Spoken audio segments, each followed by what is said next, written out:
Most people have no clue what actually unfolded inside that hearing room. They saw the clips, the headlines, the trending hashtags, but they didn't see the shift in power happening right in front of them. They didn't see how a moment that was supposed to elevate AOC's argument ended up exposing the very weakness she usually hides so well. And they certainly didn't see how Trump, miles away, closed the loop with a single question that stopped her momentum cold. That's the part nobody was prepared for. Because if you think AOC came into that hearing with control, confidence, and a plan to dominate the narrative, what happened next proves the opposite. It began like every other oversight hearing. Lawmakers filing in, reporters adjusting their equipment, staffers stacking documents that most members wouldn't bother reading. Nothing unusual. Then AOC took her seat, and the mood shifted instantly. Everyone in that room knew she wasn't coming to ask questions. She was coming to perform. She launched into her opening with that same rapid-fire delivery she's known for, precise, emotional, and clearly aimed at social media rather than the witness in front of her. But here's where things took a turn nobody expected. Instead of sticking to the facts laid out in the briefing materials, she improvised. She started pulling in unrelated points, mixing economic claims with political accusations that didn't line up with the witness testimony. It wasn't confidence. It was overextension. The witness noticed. The committee noticed. The cameras definitely noticed. Her voice tightened. Her pacing quickened. She kept trying to corner the witness into a simplified answer he wasn't willing to give. And that's when it happened. The witness calmly corrected her. Not aggressively, not disrespectfully, just factually. He cited the data she overlooked. He pointed to the report she misquoted. He explained the very metric she tried to weaponize. But this time, the explanation didn't support her narrative at all.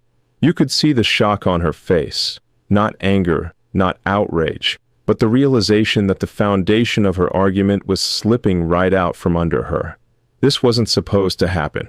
AOC has built an entire political persona on being the most prepared voice in the room. The one who comes in with bulletproof talking points. The one who makes others look uninformed. But today, she wasn't the one exposing flaws. She was the one getting exposed. As the witness continued, her interruptions became sharper. She tried to regain control by raising her tone, framing the issue emotionally, deflecting back to the moral language she usually uses to win the moment. But the problem wasn't emotion. The problem was the facts. And for the first time in a while, she didn't have them on her side. The room sensed it. The cameras picked up on it. Even members of her own caucus exchanged subtle glances that said more than words ever could. AOC was losing the room. Her frustration wasn't because someone disagreed with her. She's used to that. Her frustration came from losing command over the narrative she came to control. And right as everything boiled over, right as commentators began clipping the exchange and analysts started dissecting her missteps, Trump stepped into the story without even setting foot in the building. He was approached by reporters outside a separate event, asked about the hearing, asked about AOC's statements. Everyone expected a long rant or a sharp counterattack. Instead, he gave them one question. One, if she's that confident in what she's claiming, why won't she answer the basic question every American is asking? And that was the moment everything froze. Because there was a basic question. One she avoided in the hearing. One she dodged in interviews. One her allies refused to touch. The silence around that question grew louder immediately. Reporters shouted follow-ups at her team. Surrogates scrambled to shift the narrative. Commentators waited for a response that never came. Trump didn't insult her. He didn't attack her intelligence. He didn't mock her performance. He simply highlighted the exact spot where her argument had no anchor, and he let the public watch her struggle to fill the silence. That's what left her speechless. Not the question itself, but what answering it would reveal. And then, hours later, Elon Musk chimed in, not with derision, but with clarity. He highlighted the precise economic statistic at the center of her claim and explained how she misinterpreted the data. His tone was calm, direct, factual, and that calmness made the contrast unbearable for her supporters.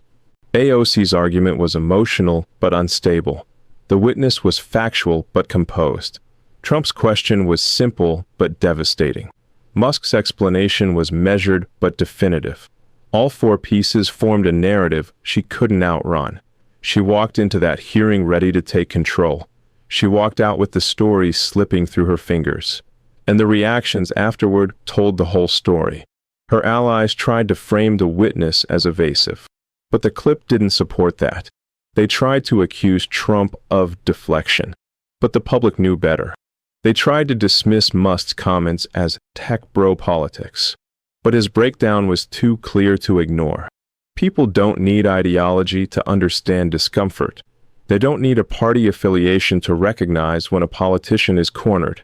And they definitely don't need spin to recognize when someone loses control on camera. The hearing was supposed to reinforce her influence.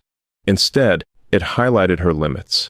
And Trump's final question, simple as it was, hit exactly where her argument was weakest. It's moments like this that shift political momentum. Not scandals, not speeches. Moments where someone's authority cracks just enough for the public to notice. Because once people see the gap, they never unsee it. That's why this moment is bigger than one hearing. It exposes a vulnerability AOC has avoided for years. It signals a shift in how her arguments are being received. And it proves that even the most dominant performers eventually hit a moment where performance isn't enough. The question now isn't whether she recovers. She will. She's too skilled not to. The question is whether the public forgets what they saw. Because when a lawmaker known for control loses it, even for a few minutes, that moment can echo far longer than anyone expects.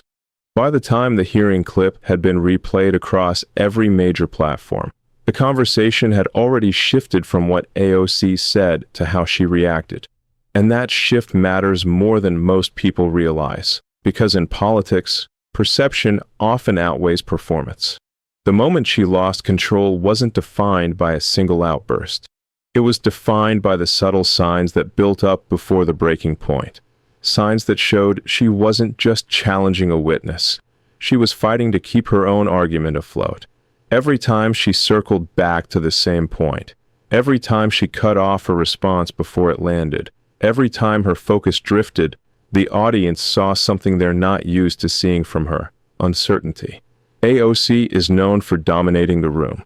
She's known for precision, confidence, and the ability to turn any exchange into a viral clip. But this time, the moment didn't bend to her. It resisted her. And that resistance is what changed the tone of the entire hearing. The witness wasn't combative. He wasn't disrespectful. He was prepared. His calmness worked against her, not because he attacked, but because he didn't.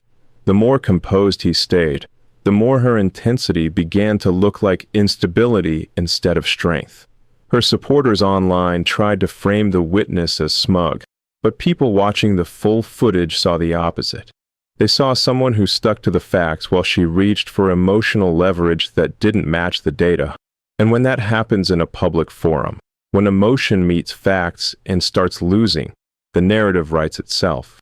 That's why the silence after Trump's question was so devastating. His question wasn't a gotcha line.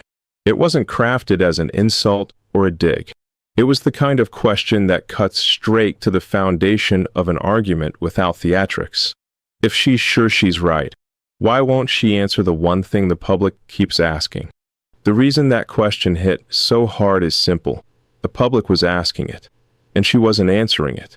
The pressure that built inside the hearing room followed her out into the media cycle. Suddenly, the issue wasn't about data points or policy disagreements. It was about credibility. Who looked more prepared? Who looked more grounded? Who looked like they were speaking to the country, not just to their base? And in that moment, it wasn't AOC. Her allies tried to shift blame. They went after the witness. They accused Republicans of staging the moment. They suggested Trump's comment was unnecessary noise. But nothing they said addressed the reality people saw with their own eyes. The moment AOC lost control wasn't scripted. It wasn't planned. and it wasn't something that could be hidden behind talking points. It was authentic, and that's what made it powerful. Meanwhile, Musk's response added a layer that deepened the fallout. He didn't pile on. He didn't mock her. He simply highlighted the discrepancy between the data she used and the data the witness cited. His tone was the opposite of hers: steady, technical, grounded. That contrast made the gap in her argument even more obvious. Suddenly, the story wasn't AOC versus a witness. It wasn't AOC versus Trump. It wasn't AOC versus Musk. It was AOC versus the facts. And that's the kind of narrative that sticks because it hits the core of what voters expect from someone in her position: accuracy, composure, and command. Instead, the hearing showed something very different. This moment also revealed something deeper about her political standing. Normally, when AOC delivers a fiery performance, the progressive coalition unites instantly behind her. They amplify the message, shape the narrative, and turn opposition into fuel. But this time, the response was fractured. Some praised her passion. Others admitted privately that the exchange wasn't her strongest. A few avoided commenting altogether. That silence was telling. When the people usually defending you hesitate, it's because the footage is harder to spin than they'd like. Trump's simple question accelerated that hesitation. It forced the conversation into a territory her team didn't want to touch: the gap between rhetoric and reality. And once that gap becomes visible, it's hard to patch. Political momentum is fragile. It doesn't collapse all at once. It weakens through moments like this. Moments where a lawmaker expected to dominate the stage instead reveals cracks that opponents can widen. This week, AOC revealed cracks. The question is whether she sees them. She's a skilled communicator. She's rebounded before. But this time, the damage wasn't caused by opposition. It was caused by a moment she lost control of herself. And that's the kind of moment that lingers. Trump's involvement, though minimal, was strategically devastating. A single question achieved more than an entire press conference could have, because it redirected the public's focus to the one part of her argument that was weakest. And Musk's calm, analytical breakdown cemented that weakness in a way that felt authoritative instead of political. AOC found herself squeezed between pressure from the witness, pressure from the question she avoided, and pressure from Musk's clarity. That's the kind of triangle that traps even the strongest performers. By the end of the day, the story wasn't about the witness. It wasn't about the hearing. It wasn't even about the policy itself. It was about control: who had it, who lost it, and who stepped in to claim the narrative. AOC didn't walk into that hearing expecting a challenge to her authority, but she walked out with a moment that challenged her reputation. The people who tuned in expecting a polished, commanding performance saw something else: someone who got overwhelmed, cornered by facts, and thrown off by a question she couldn't answer. Moments like this don't end careers, but they do shape perceptions. And perception, in Washington, is everything. The next part of this story isn't about what happened in the hearing. It's about what happens now, how she responds, how her supporters adjust, and how her opponents use this moment to build momentum. By the time the dust settled from the second news cycle, the focus had shifted again, this time not on the hearing itself, but on the political implications unfolding underneath it. AOC's moment in the spotlight didn't just spark commentary. It exposed something deeper: vulnerability where she usually projects dominance. And that vulnerability didn't go unnoticed. Political analysts started asking the same question: how does someone known for rhetorical control lose grip so quickly? The answer wasn't about skill. It was about timing, pressure, and the unexpected collision of three forces: public scrutiny, factual resistance, and external reinforcement from voices like Trump and Musk. Inside her own party, that combination raised new concerns, not because they doubt her influence, but because they saw something that made them uneasy. When a figure as prominent as AOC fumbles, the effects ripple outward.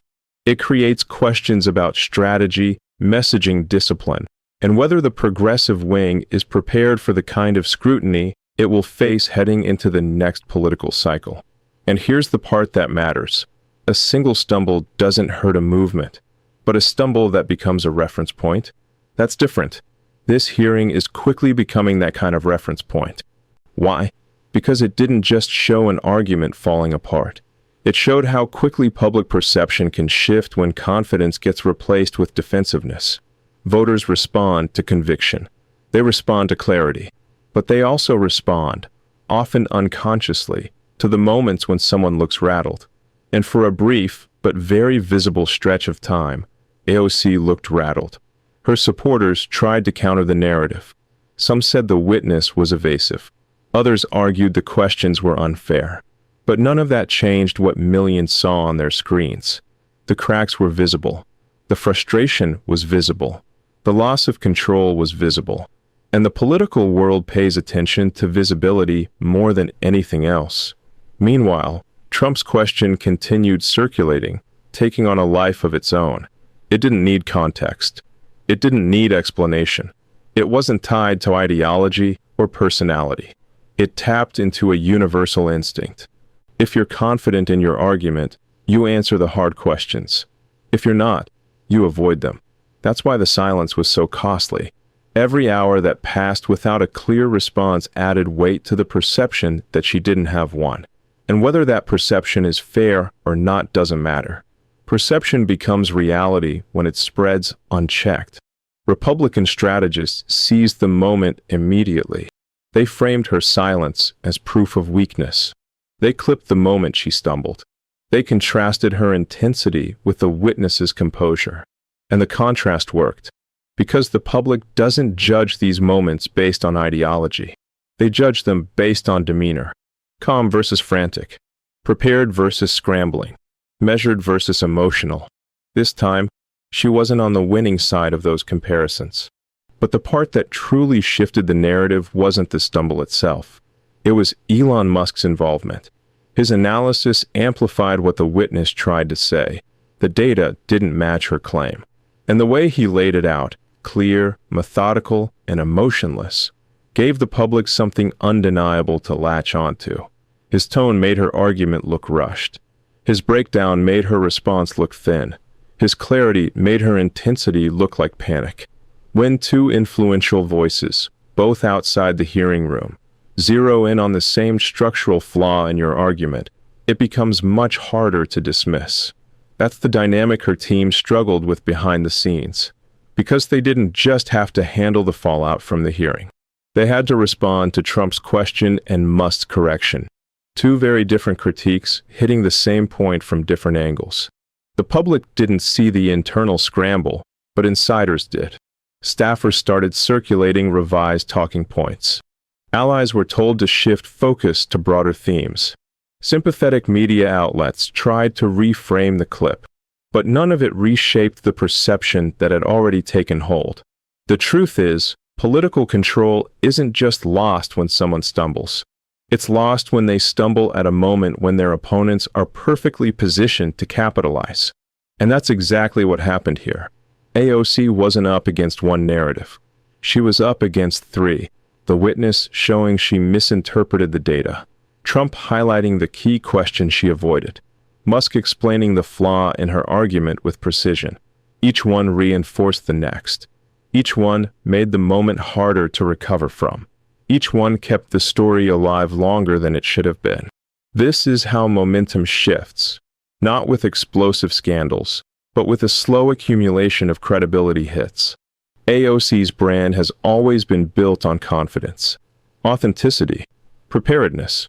When that image cracks, even briefly, opponents use it as proof that the persona isn't as unshakable as people assume. And this moment, this hearing, created the kind of crack that sticks in the public consciousness. But here's where the situation becomes even more consequential. Inside Congress, lawmakers judge one another based on strength, command, and the ability to steer narratives. When someone usually seen as dominant loses control publicly, it alters how colleagues react behind the scenes. Influence shifts, alliances shift, confidence shifts, and some of those shifts are already beginning. You can see it in how quietly certain lawmakers distance themselves after the exchange. You can see it in how fewer voices rushed to defend her this time. You can see it in how the party leadership avoided commenting altogether. Silence can be louder than criticism. It tells you everything you need to know about how the moment landed internally. There's no question AOC will recover. She has the platform, the following, and the rhetorical skill to regain ground.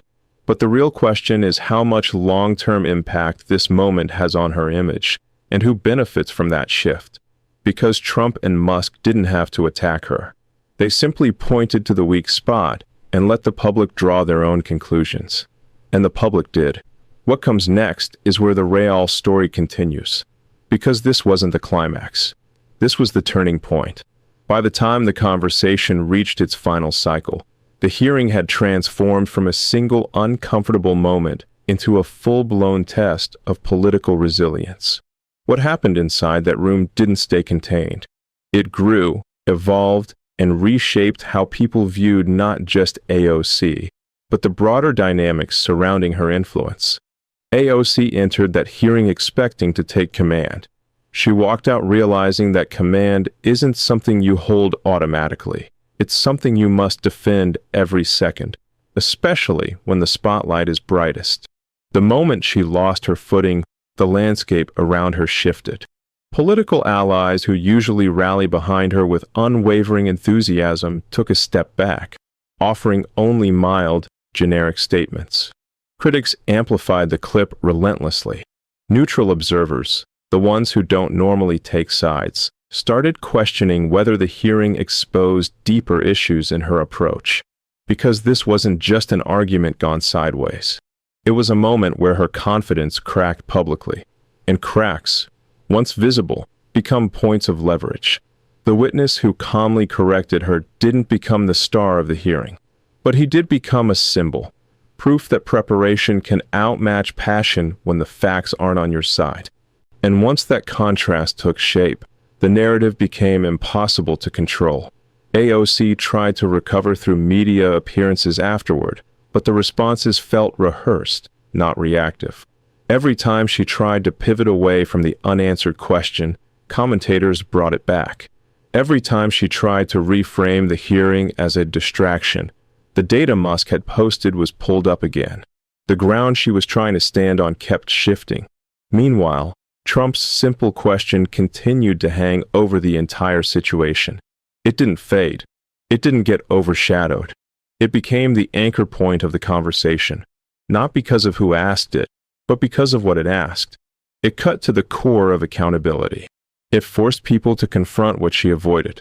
It made the silence louder than any rebuttal she could have attempted. This is where the hearing turned into something bigger. When a politician loses control of a narrative, the public always looks to see who gains it. And in this case, Trump didn't gain it by force. He gained it by precision. One pointed question shifted the balance. And Elon Musk's analytical breakdown cemented it. Not because he attacked her, but because he did what she didn't. He anchored the debate in facts instead of emotion. That pairing created a two-sided pressure she couldn't ignore. Public figures rarely struggle because of one opponent. They struggle when two very different opponents point to the same flaw. Trump appealed to the public's instinct for accountability. Musk appealed to the public's instinct for accuracy. Between those instincts, AOC's argument had nowhere to hide. And Washington noticed. Behind closed doors, strategists began reassessing how much weight her moments carry. They weren't questioning her intelligence or her passion. They were questioning how much of her political power relies on performance rather than preparation. Because when performance falters, it exposes what's underneath. This hearing revealed something rarely seen, the limits of her approach, the rapid-fire delivery, the emotional framing, the confrontational posture. These tactics work brilliantly when the facts support you, but when the facts push back, the tactics start to look like deflection rather than leadership. That's why this moment matters more than the clip itself. It wasn't about who won the exchange. It was about who walked away looking in control. And in the final calculation, control didn't belong to AOC.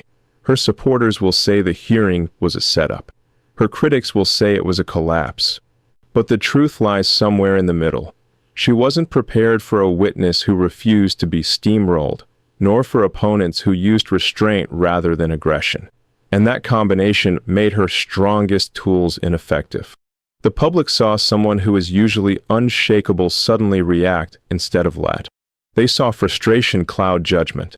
They saw intensity morph into defensiveness. These are subtle signals, but they're exactly the kind that shape perceptions long after the headlines fade. Meanwhile, Trump and Musk didn't just critique her, they shaped the aftermath. Their responses turned an awkward moment into a defining one, not because they shouted louder, but because they highlighted the parts of her argument that couldn't withstand scrutiny. And that's often enough. Politics is not only about winning exchanges. It's about controlling the psychological space your opponent occupies afterward. This week, AOC didn't control that space. Trump did. Musk reinforced it. And the witness provided the foundation. Together, their influence created a narrative she couldn't escape. But the real question isn't whether she stumbled. It's what the stumble revealed. It showed that her strength can also be her vulnerability. The same intensity that inspires millions can, under pressure, tip into overreach. The same confidence that commands a room can slip into defensiveness when challenged by facts she didn't anticipate. These are the moments that reshape a political figure, not by diminishing them, but by redefining their limits. Supporters will argue she'll recover, and they're right. She will, but she won't recover unchanged. No one walks through a moment like this without adjusting how they approach the next one. And her opponents? They're already preparing for that next moment, because now they've seen the weak point. They've seen where the composure cracks. They've seen what happens when she's confronted in a setting she can't fully control. And in Washington, once someone identifies your weak point, they test it again and again.